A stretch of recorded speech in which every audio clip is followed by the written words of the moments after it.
Idealism prevails. Make the world a better place.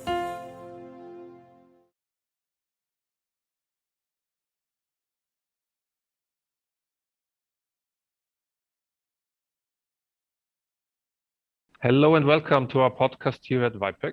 Today we will talk about the recent Hungarian elections, the results and the consequences for Hungary and Europe. Our guest today is Hungarian journalist Lukács Csaba, Managing Director of Magyar Hang. Good morning. Magyar Hang is the second largest independent newspaper. Good morning. Of Hungary. Since 1998, he worked for several news outlets, Magyar Nemzet and Karpat Press amongst them. He also works as a media specialist for the Hungarian Baptist Aid, which is currently involved in helping Ukrainian refugees in Hungary. On April 3rd, the Hungary elections were conducted. The widespread opposition coalition from the right to the left hoped that this time they had a shot in winning against longtime Premier Viktor Orban. This didn't work out. In fact, Orban's Fidesz party even gained 2 seats and won the two-third majority again. How did it come to this result, and what is the role of Hungary's voting system in this? It was a surprise for every of us, that winning of Fidesz. So he got the 4th consecutive two-third majority in the parliament, which was unexpected. The survey was showing that they will win. So the winning was not an unexpected thing, but the march was really huge. And there are different, answers. Of course, everybody doesn't know the right answer for why they won in so large majority, but there are some aspects which could help to understand what's happened in Hungary. Like 10 years ago, Fidesz changed the government led by Fidesz started to change the media landscape of Hungary. And now they established a huge propaganda machinery, which can destroy people. So they are using the character killing against their political opponents. And of course, if you are living in a countryside, you probably don't have access to the independent media because the news outlets were closed. In the small villages, even the pubs are closing. So you have no opportunity to buy an independent newspaper. There is no regional newspaper which is not controlled by the Fidesz. There is no national radio which is not spreading propaganda. And of course, the public television, it's pure propaganda. Unfortunately, they are spreading pure Kremlin propaganda at this moment. So like 85% of Hungarian media, it's controlled totally by the Fidesz. They are spreading only the governmental and the political messages of the Fidesz. And also they organized a very well established system of, I don't know the right term for it. It's kind of,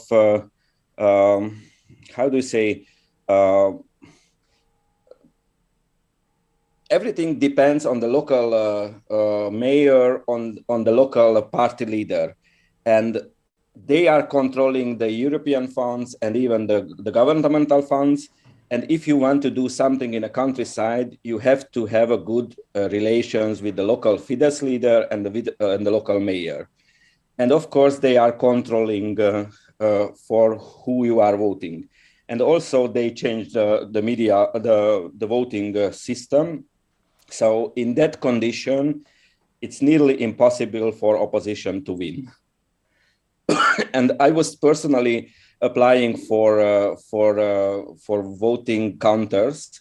20,000 civil people were going to countryside to control the elections, because in the last elections, like 30-40% of the voting polling station, there was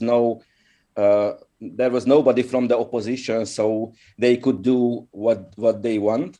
And that was a civil movement in Hungary to gain 20,000 independent persons to go to control the elections. And I was going in a countryside in a small village when like 40% of the inhabitants are belonging to the Roma minority. I could see that how much poor and uneducated people were coming. They were not even able to sign up the vote when they picked up the voting ballots. They were not able to sign up their names, but they were sent to vote for Fidesz. So I personally has to show for like 100 person where to put the X on the ballot system, because they could even read what was written there, but they know that I have to vote for Orban. Orban was not on the list. So I had to explain that, okay, if you are willing to vote for Orban, you have to put the X here to the Fidesz, because Orban is the leader of the Fidesz. So it was a very well organized, they set up a very well organized system, which has different legs. The media, the propaganda, they can kill everybody in political term, because they have a very efficient way to spread the fake news against everybody. So Markizoy, when he won the pre-selection for being the leader of the opposition, has to face with an extremely hard fake news campaign. So he was put on billboards. Fidesz has 8 times more billboards on the street than the opposition. That's another reason why they could get this result. So the total system in Hungary now is unbalanced, and it's favorizing the Fidesz. Thank you. This is, of course, a very strong argument.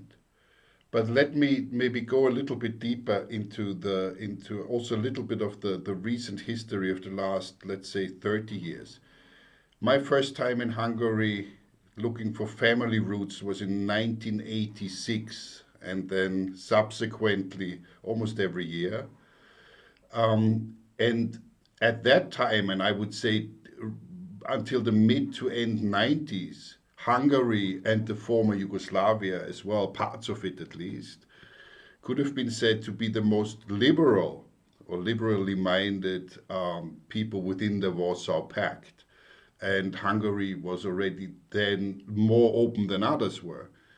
What happened fundamentally in Hungarian society? Because despite of all the power Fidesz now has or has gained in the last 15 years or so, some discontent must have arisen within at least half of the people. Could you speak to that? Because to me, that is not entirely clear. Mm-hmm. You know, when was the system changing in Hungary? Like 1 million workers were losing their job.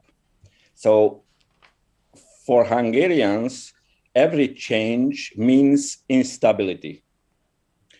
And probably they found a father figure in Orban who can promise them stability, and even the war was helping that. So the Fidesz and the Orban government is very professional. They are spending a lot of money to do surveys. And when the war started in 24th of February, they keep silence for 3-4 days. So we could see that Orban doesn't know what to do. They were doing research. I am sure that they spend a lot of money to do research on society, what to do in this moment. And after that, they started immediately with their huge propaganda machinery to spread the message, strategic calm. And we have to keep away from the war. So they found the very important thing, which is something essential for Hungarians to keep in calm and to do not be involved in a war situation. And that was working for them at the election. So the people forget that Orban is a good friend of Putin. We are very close to the Russians. They forgot that totally, and they understood only one thing: if Orban will remain on the power, we will not go to the war, and we will be safe. And of course, that's, I don't know if it's true or not, but they found the best efficient way to speak in a war situation, which is important for the people as well. And also they made some kind of deal with the population. We have a term, it's called rezsicsökkentés. I don't know the term in English, so it means that the prices for gas, for electricity, for water, for everything, it's stabilized by the government. The difference, it's paid by the taxpayers, but now we have to pay the less money in the Europe for gas, for electricity, and for water. It was invented by Fidesz like 8 years ago, and of course that's a very unfair system, because even the rich people can heat their pool and their big houses with a governmental price, and it's paid by somebody else. So we have like a communist system of prices for the basic needs for the people, which means them stability. So if you are going now to the gas station in Hungary, you have to pay around €1.20 for a 1 liter of benzene, which is the most cheapest, the cheapest one in Europe, and the difference is paid by the government. So Orban made a deal with people, with ordinary people, and they feel that stability is related by the Fidesz, and they want stability, so they are voting for Fidesz. You can if you want. Yes, then let's stay there. Let's stay with the situation with Russia. I mean, it's the big elephant in the room, or the small elephant, because Vladimir is quite small, and incidentally also the Fidesz leader Orban. I saw him once. He's also quite small, but that's another story. The Russian situation. We are aware that there are several big projects like power plants and stuff, where the Russians have been paying. Parallel to that, though, the European Union has been paying out hundreds of millions to Hungary, Yep. which is a member of the European Union. So what's going on there? Is a majority of the Hungarians now firmly in the Putin camp? So are they getting ready to leave the European Union, or do they want to keep taking the money from both sides? The Kremlin propaganda works in Hungary as well. So unfortunately, I can see even in my friends' Facebook wall that they are spreading pure fake news from propaganda. And also Sunday will be a pro-Russia march in Budapest, which is ridiculous. So a huge amount of Fidesz voters are pro-Kremlin and pro-Putin. And even the public television is spreading pure Russian propaganda. So Orban was saying in his press conference after elections that what was happening in Bucha, we don't know. We have to investigate. So he is trying to play a double game, of course. Now we are willing to pay for Russian gas in ruble. So we are voting in EU all major, laws against Russia, but we are trying to get a shortcut to avoid the conflict with Putin. So Orban playing a double game. And I am sure that if he will decide to leave EU, his propaganda machinery will be strong enough to convince the Hungarians that that's a good choice to us. At this moment, 60% of the Hungarian society is pro-EU, but it can be changed extremely fast because they have enough power and enough billboards and minutes on public television and in the newspapers to convince the people that okay, we are against Brussels, they are against us. So Brussels is trying to, I don't know, to humiliate Hungarians, so we have to leave the EU. So we don't know yet what will be the Orban's decision. Of course, he is expecting a lot of money from EU, so he will not make a quick decision for that. But consolidation as a term, it's not exist in Orban's vocabulary. So for years, he has been using a war rhetoric, talking about a full court offensive, the final victory, the total annihilation of the enemy. So he's not able to make a consolidated situation with EU or between Hungarian society. So he is made for fighting. And if the Brussels will not step back, we will fight with Brussels. I'm 100% sure.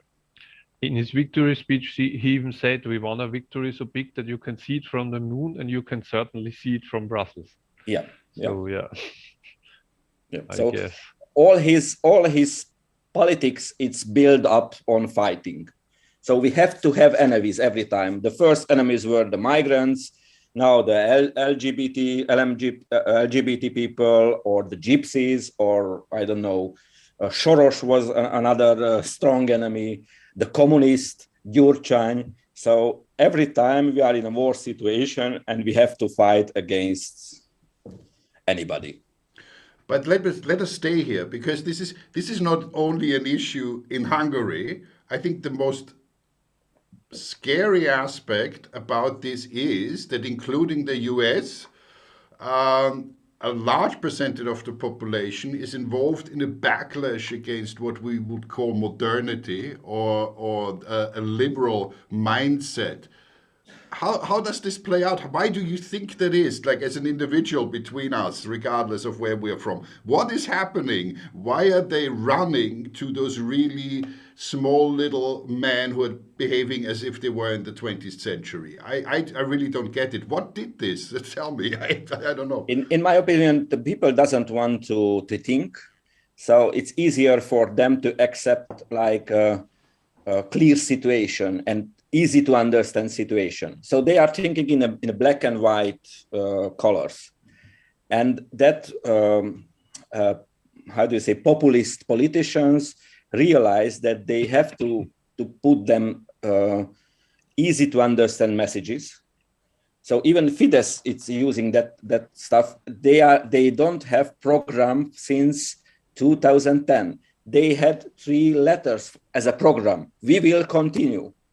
They didn't say what they will continue, but their program this time at the elections was we will continue.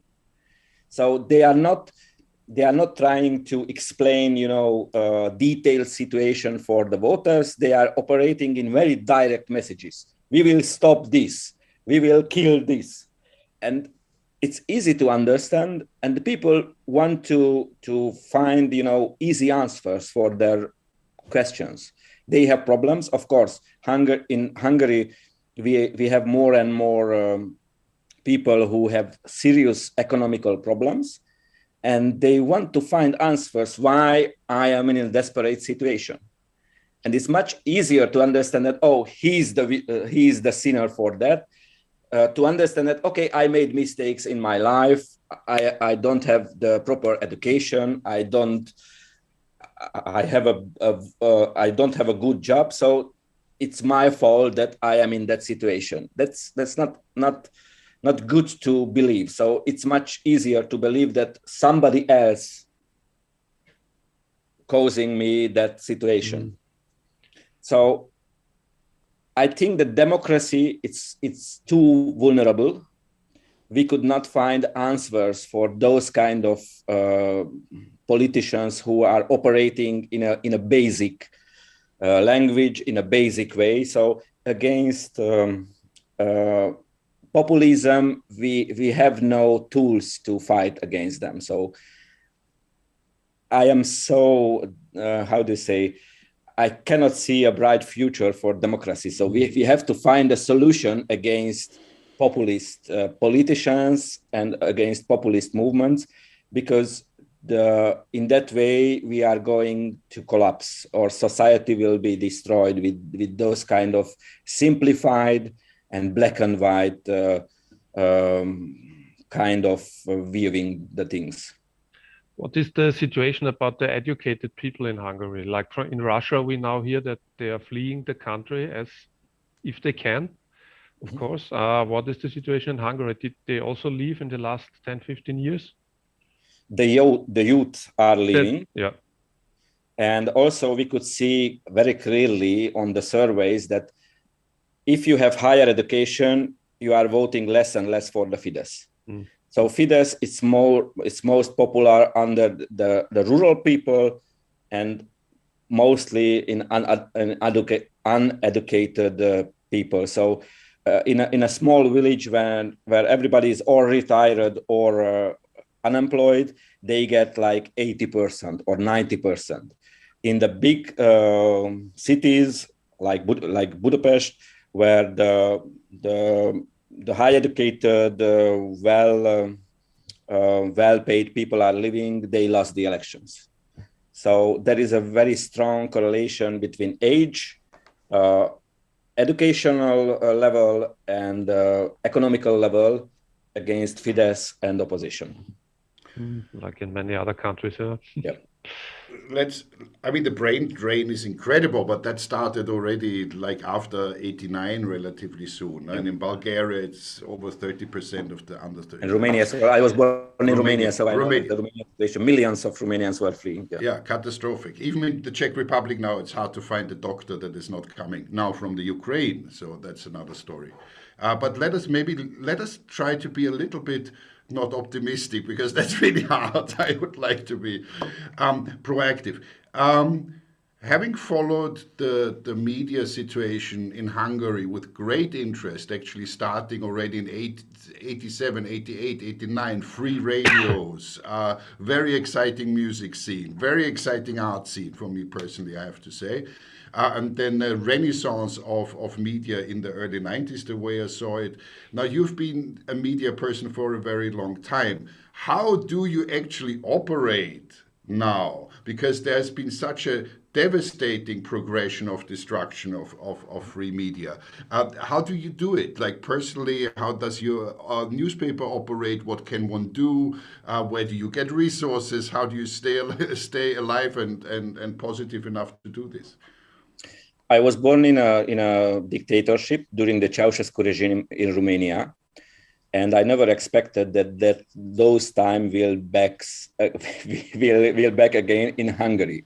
So step by step, we are getting closer to that situation.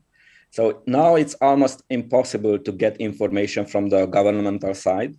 So we are not allowed to go to their press conferences. Orban held a press conference after the elections, but we were not allowed to go because they are considering us as enemy and the traitors. And Magyar Hang, the Hungarian Voice, is not allowed to enter to a governmental press conference. We are not getting answers from our emails. So if we are sending them questions, of course, they are not answering. We are not getting interviews from the governmental politicians. But not only us are in the same situation. The independent media is the same situation. Let me say one quite interesting example. With politics almost completely isolated from journalists and the public, we are knowing very little about the new government as well. So only one thing was leaked out is that Orban is holding out until the last minute, trying to save his loyal foreign minister, of course. If international pressure does not ease because of the Hungarian government pro-Russian stance, he will sacrifice Péter Szijjártó. But we don't know yet what will happen. So we are like days far from the new government, and we don't know nothing about what will happen. So the situation is quite interesting, let me say that. The delivery of newspaper is controlled by a state-owned Hungarian post. So we don't know if they will decide to do not deliver a newspaper, we could do nothing.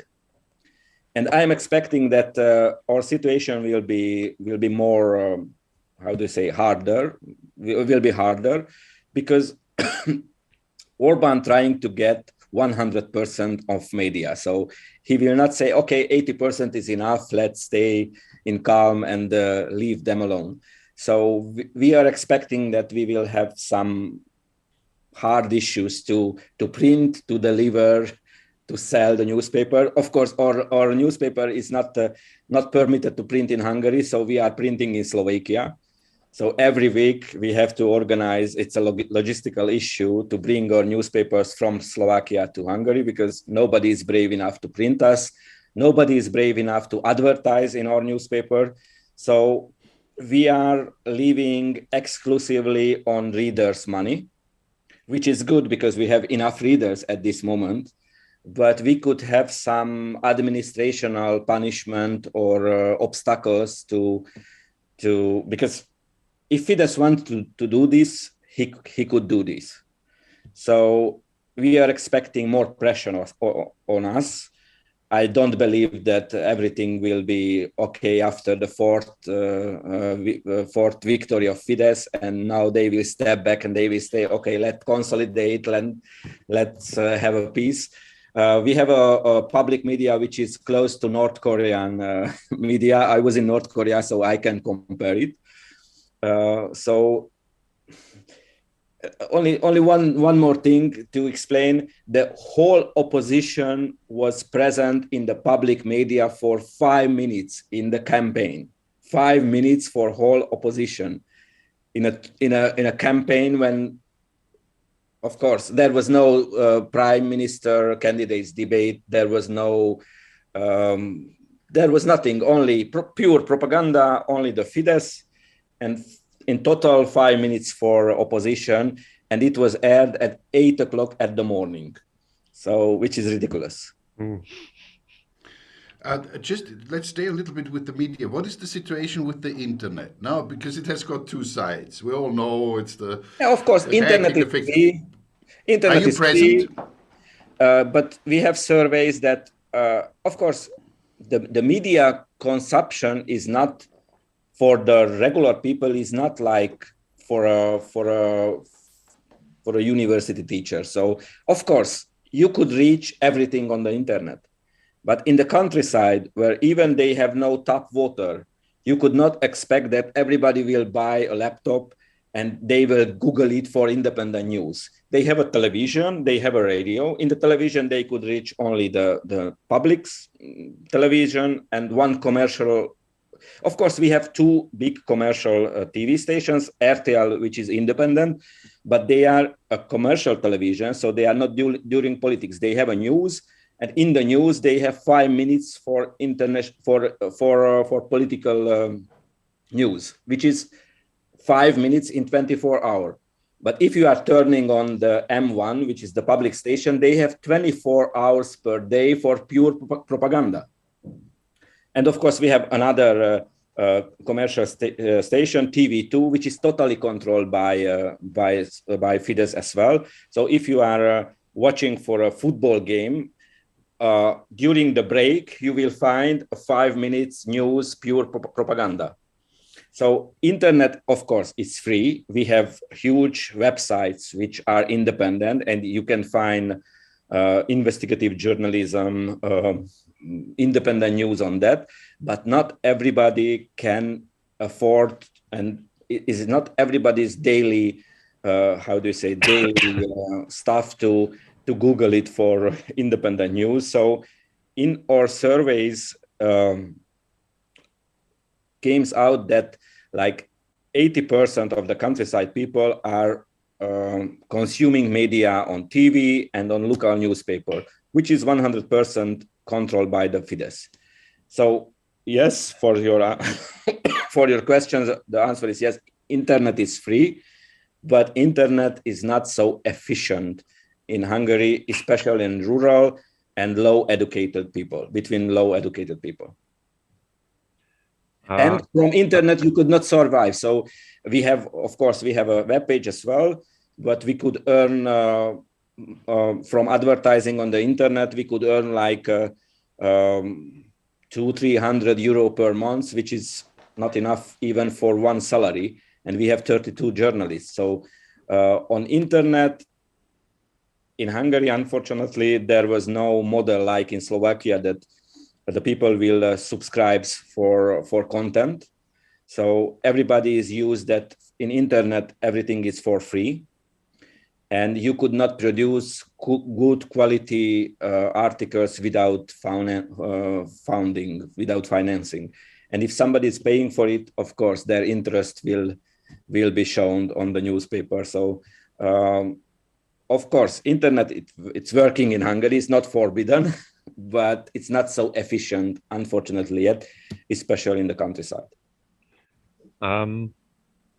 Coming back to the international political level, how is the Visegrad connection doing? I guess there are quite big troubles now in the positions concerning Russia, because Poland, of course, is very much against Russia. The Visegrad 4, it's over. So okay. We get some extremely interesting messages even from the Kaczynski and the Poland side that it's over. So if the Orban will not change his mind with the Putin connection, the Visegrad 4, it's over. So we could see that Orban became quite lonely in the international field. But for him, it's not a big issue. So he's like he was saying that he's a street fighter.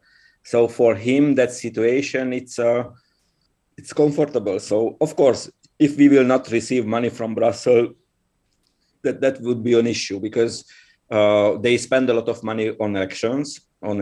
They get an extra pension for elderly people. They get a lot of money, tax money back for those people who are raising a child. So they spent a lot of money on election. And now, of course, there is a 20% inflation in Hungary. Of course, the war made a big trouble in economy. So now the new government has to face in a big economical crisis. And we don't know how they can handle this. But I am sure that Orban will find an enemy extremely fast to point on him and say, oh, okay, we are in trouble, but it's because of him, because of Brussels, because of, I don't know, who will be the next. He will find extremely fast somebody who is the winner, who is the sinner. So for Orban, doesn't matter if he's alone. Of course, Poland was a loyal partner of Hungary to blackmail EU in some important issues. So when it was a question of veto, Poland and Hungary was always on the same side. But now that friendship, it seems to be over. Mm-hmm. And I'm not sure that Orban will change his mind. So that pro-Putin or anti-Putin question, it's a very tough question for even those illiberal politicians. So when Orban was trying to make an illiberal coalition, he was unsuccessful because of that. Because some of illiberals are pro-Putin, extremely hard. Hungarian commercial bank was giving a loan for Marine Le Pen, like 10 million euros for her campaign. And also Marine Le Pen was a pro-Putin, but she is a pro-Putin person, but now she's trying to depart from that, of course. But when Orban was trying to make this illiberal coalition, the main question why he was unsuccessful, it was that pro or anti-Putin topic. So I am not expecting that the situation with Poland will be better, because Orban will not change his mind on Putin friendship. So he will be alone, but that's not a problem. So he likes to fight. So his playground is to fight with, of course. And maybe he will have another friend, like the big question in the Ukraine is, what is China doing? And what's the relation of Orban with China? How strong is China already in Hungary in the background?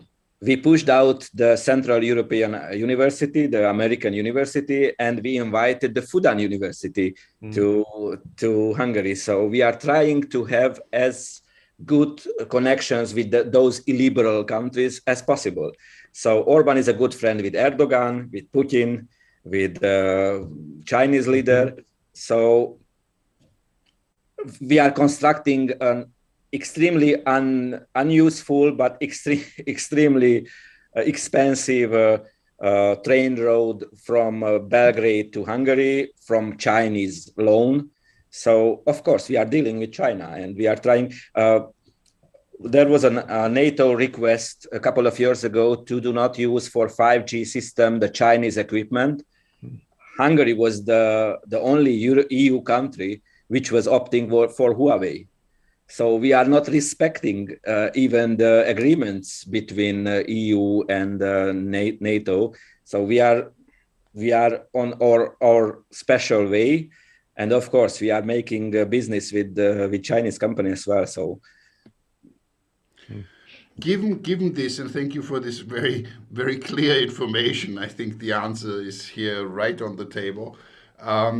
Given this illiberal push successful, unfortunately, and let's see what happens in France. I think it's going to be tight for Macron, but he's going to win. But anyway, let's look at that. What strategies can an opposition have? What strategies can a liberal person, we all, I at least openly declare myself as liberal, there isn't all good. And conservative, but close to liberal. So liberal. Yeah, absolutely. But I think that's important. Yeah, I'm also not into the pronoun game and all of that complete idiocy. But what can an opposition do? Because the question is not only any longer just in Hungary. It concerns too many European countries and worldwide. What would you say as a journalist? How can we approach people who probably due to the lack of education or lack of access are continuously voting this way? To be honest, we don't know. Even there is a debate between opposition or between oppositional, oppositional leaders, that if they have to pick up their mandate on the parliament or not in that situation. So we don't know which strategy would be better. If they will stay out from parliament and they will say that, that was an unfair elections, unbalanced conditions, and we are not playing your game and we are not going to the parliament, or to be present in the parliament and starting to trying to make some changes from the parliament. So to be honest, I don't know what to do at this situation. Of course, we will continue. We were making a statement on our newspaper, copying the Fidesz program, that our statement about the future of Hungarian voice, we will continue. So we are journalists. We are not fortune tellers. We are not, experts of sociology or society. So we are doing journalism. We are writing good reports, what is happening on countryside, but we don't know in political term what could be a best solution to defeat that kind of system. So in my opinion, there is only one way to defeat Orban if the Fidesz will collapse himself, or there will be somebody, or there will be some movements inside of the Fidesz, or even if the economical problem will start for their oligarchs to fight for the money, and they will kill each other or they will fight against each other. But I'm not sure in that system, which was made extremely professional, with different legs, with propaganda, with electoral system, with the deal with the ordinary people, with small money. So I don't believe that they could be defeated in any way. So maybe international pressure is not enough. So in a very lucky situation if some different pressure will be enough to make some changes. But the media and the opposition is not enough in Hungary now at this moment to put enough pressure on Fidesz to make some changes. In your Facebook account, I saw that you're reporting a lot about the Ukrainian refugees. Yeah, I was in Ukraine as well. Yeah. So how is the situation of the Ukrainians in Hungary at the moment? Because there are also quite a lot, as far as I read. Yeah, but of course we are tricky with that as well. So the Hungarian governments make statements every day that how many Ukrainians were coming to Hungary, but they are not saying how many of them left Hungary to the west. So of course, even in Budapest, I could see cars with the Ukrainian car plates, and I could hear some Ukrainians. Of course, a lot of them were coming, but who are staying still in Hungary, mostly of them are with Hungarian origins. You know, in the Subcarpathian region, we have some Hungarians who are Ukrainian citizens. And the other ones who are still staying in Budapest, they are the rich Ukrainians who have money. So they were coming with the good cars. They can afford to buy a hotel rent, or they even bought a house in Budapest or a flat. So we could not expect that there will be a huge humanitarian crisis. And also there is a lack of workforce in Hungary. So those Ukrainians who are speaking Hungarians, for them, it's extremely easy to get a job immediately. Most of them have also Hungarian citizenship. So it's not an issue to get a tax number and to go for work next day even.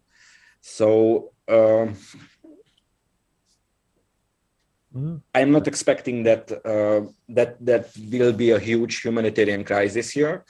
I think even it started because the war, it was not extending on Subcarpathian region, so some of Ukrainians started to go back home, because in Beregovo and in Munkachevo, in that western part, there is no war, so they could return home.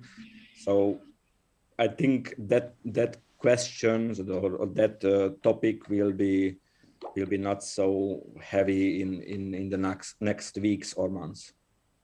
Okay. You have any more questions, Sasha? Many, but let me finish with a very local question. I have a Hungarian Croatian name due to my father's family coming from that region originally.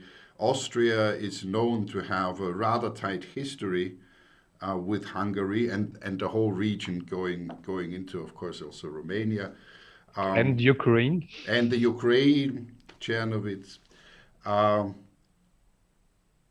What is the feeling towards the Austrians? What is, because when I'm thinking about Europe, I'm discovering that one of the problems, the major problem of Europe appears to me still the problems between the nations, What is our relationship? What do the people of the street think? Is there still something that we believe in together, or are we at the cusp of the union falling apart because of short-sighted national interests? Is there still something between the opening of the fall of the Iron Curtain? Is there still some memory? Have people forgotten 1956? Have they forgotten everything? Or is it just slumbering because modernity is so frightening? It depends who are you voting for. So if you are with Fidesz voters, Austria means the decadent West and the liberal, the liberal sinners and everything which it's against, the family values and everything. And also, it's a land of Conchita Wurst, which is the iconic figure of LGBT community. Which we had a national referendum against LGBT people these days. So it was stick to the voting that LGBT referendum. So Austria means Conchita Wurst in the Fidesz voters at this moment. For the other ones, it's a place where to work, of course. So a lot of Hungarians are going to work for Austria. And for the intellectual ones, it's a place where the freedom is coming. So the people know this, that Central European University was moving to Vienna, of course. If I personally want to have a breath of freedom, I'm going to Vienna to see a theater or to have a coffee on somewhere in the city center. So it's in Hungary, everything is related who you are voting for, unfortunately. Your political opinion wash your brains totally. So everything is related, if related on politics, and which is very unhealthy, of course. And the society is extremely divided. So I don't know how we can heal this kind of, pain which was made by these elections as well. So I can see that if I am posting something, immediately we are receiving like thousands of hate speech on comments. So we have to block people regularly, so like hundreds in a day under our articles.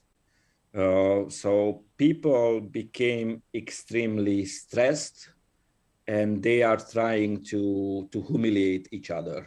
And unfortunately, even the opposition is not better in that way. So the hate speech became very common in Hungary on comments and even in a daily conversation. So if you are traveling in a public transportation in Budapest, you could see that the people are fighting with each other, not physically, but verbally. So I don't know how we can turn that hate, how we can put that situation in a normal way. So we are forgetting to be humans, unfortunately. Same is happening, I think, also over here more and more. Yeah. Okay. Well, so sorry for that. So it was not optimistic, but I could not say. I don't want to be, optimistic without reason. So. Well, I will be optimistic with some reason. At least we got to talk to each other, and increasingly, I think that is what only thing one can do is those who are still willing to communicate and to listen to each other and to learn from each other have to intensify that. Thank you so much for your time. I hope we can meet again. I think it makes some sense to, in the not too distant future, call in again and see how you are doing, and vice versa. Thanks, Chris, and goodbye from České Budějovice. Thank you also for your time, and all the best to you for your trip to USA tomorrow. Thank you very much. Thank you. Good luck. Idealism prevails. Make the world a better place.